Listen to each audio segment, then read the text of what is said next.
Šajā brīdī es nestrādāju, es esmu pensionāre un ikdienā lietoju visas tehnoloģijas savām vajadzībām.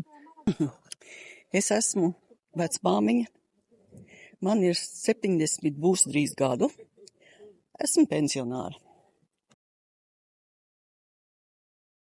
Datoru, telefonu. Tas, laikam, ir viss galvenās. Telefons un dators. Es izmantoju datoru, telefonu, televizoru. Vairāk nekā digitāli, man liekas, nav. Patreiz visvairāk izmantoju savai veselībai, e-veselību un savām personīgām vajadzībām, kā arī rēķinu atmaksai. Tas ir svarīgi. Nav tādu speciālu mērķi, kaut ko jaunu uzzināt.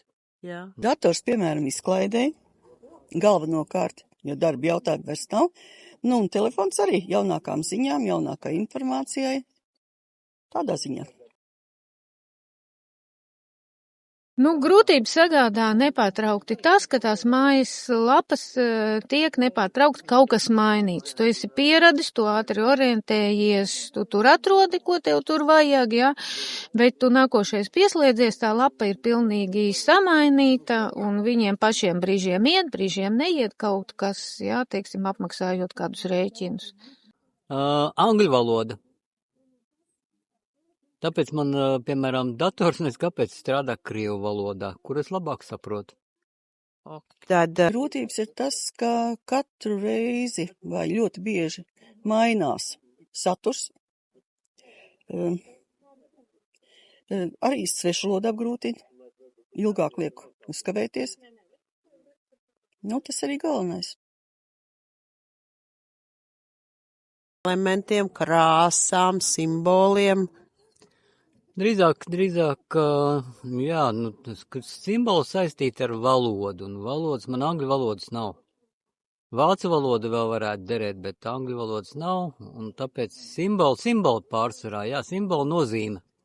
Droši vien, ka reizēm nezināšana un nepārliecinātība par savām spējām. Protams. Nebūt ne. Tas tiešām ir grūti. Tas ir vairāk jāpraktizē un droši vien vairāk un vairāk jāuzzina informācija.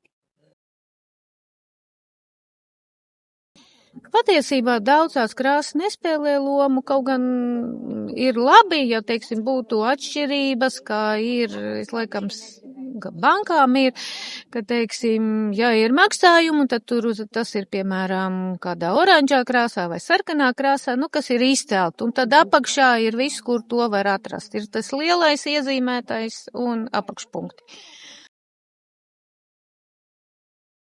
Vislielākā nozīme ir paša slinkumam, tāpēc, ka to visu var apgūt mācoties elementāri. Ir taču mācību līdzekļi dažādi, pat ne digitāli. Pārējais, protams, valoda. Valoda atbilstoši tai vietai, kur tu dzīvo.